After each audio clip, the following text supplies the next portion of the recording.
can we start this week's episode of AEW Rampage Ups and Downs without taking every single good fiber and positivity in our bodies and throwing it out there to CM Punk? Now, we will talk about this when we get there in the show, but he is injured. He does have to go away for a while. He needs surgery, and I thought this was so desperately sad. It clearly upset him no end. So let's always remember the humans behind the wrestlers. It is such a difficult thing to go through, but once again, I know he will be back, and when he does, he'll be better than ever. Otherwise, yes, hello, my name is Simon from WhatCulture. Welcome to Ups and Downs. Remember, SmackDown vs. Ups and Downs will also be live that you can check out. But for now, it's time to decide whether Rampage was any good or whether it sucked balls.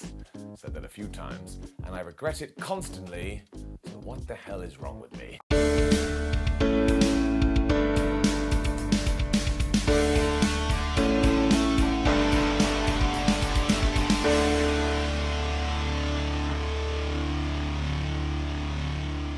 Okay, so no joke, the opening match on AEW Rampage could very well be one of the best in all Elite Wrestling history. And I know people always go, well, I don't like these kind of matches. Well, if you don't like apples, you don't eat them. Check this out. It was the Young Bucks versus the Lucha Brothers, and I don't even know what to tell you. Like, the chemistry they have should be taught in science lessons because everything they do is just so smooth, and it's not like they're only doing a few moves. They go into the wrestling playbook, and their decision is, well, let's just do all of it. The crowd was also so into this, which made it even better, and it basically went like this. Matt Jackson and Pentagon got in there, and they did every single maneuver they knew. So then Nick Jackson and Phoenix got in there and said, well, how many moves do we know that they don't know? And we'll do the rest of them. Then all of a sudden they were outside, and people were trying to powerbomb Nick Jackson onto the floor, and then there was just dive, and this one by Phoenix made me go like this. Don't forget, I'm sitting in my lounge by myself watching wrestling. It's early in the morning, and also I just go, like I'm M. Bison or something, because I'm like, how did he do that, and how is he not dead? We then kind of slowed things down a tad because Matt Jackson was going for a sharpshooter,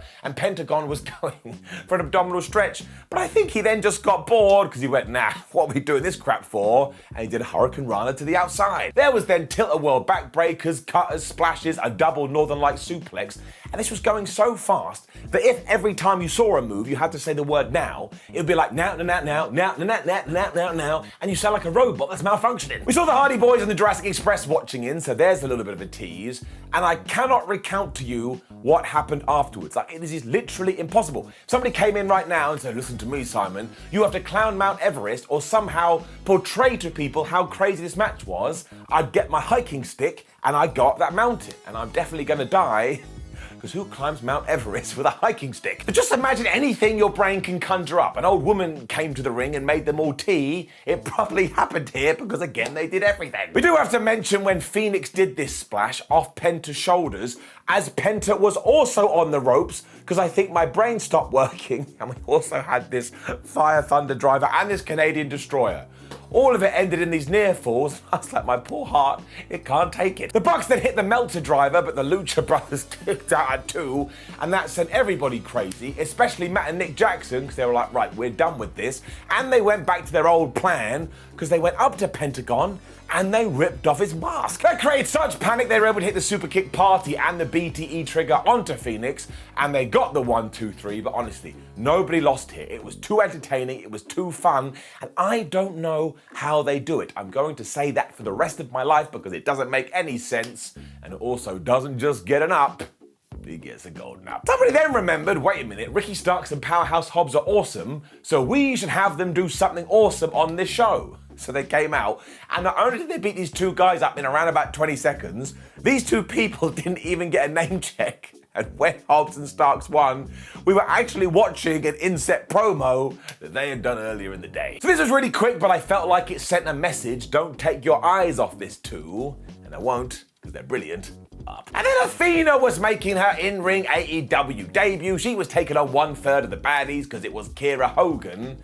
And I thought all of this went as swimmingly as it could. She landed on her feet after Hogan went for an arm drag, and it's the little things, and she did this springboard cross body that just looks so damn good. At this stage, my brain went to me, I know why we had that squash match beforehand, because if we had put this match after the tag match, it would not have worked at all, and that's not a slight on them. You could have put anybody there, and they would have failed. There was then some squiffiness with the dive, but I'm so sick and tired of people calling wrestlers out for every little thing they do wrong, because it's just not realistic, and it's starting to drive me wild. And really, Athena's big mistake was she then started to get in the baddie's face.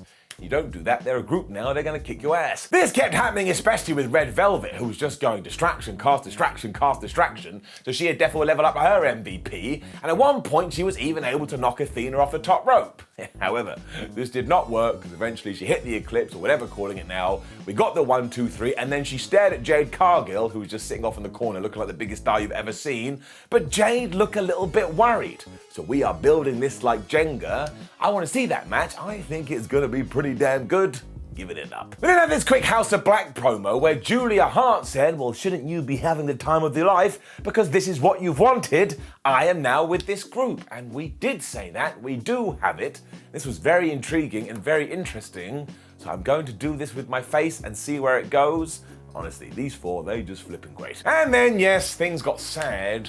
Really sad. And the short version is CM Punk came out for a promo and said he had gotten injured on Dynamite, he does need surgery, so he has to go away for a little while. Now, I may get this wrong, but I think what is going to happen is we're going to have a battle royal at the start of Dynamite. Whoever wins that is going to take on Jon Moxley. That person then goes on to the Forbidden Door pay-per-view and becomes the interim AEW champion, or takes on Tanahashi to see who is going to become the interim AEW champion. Now, there was some confusion here, but it is a confusing situation. Punk was clearly taken aback by all of this though and said he wanted to relinquish the belt, but Tony Khan had said, no way, it's just a bump in the road. Meaning this is kind of like a UFC situation. So when CM does come back, he can take on the interim champ to find out who the real champ is.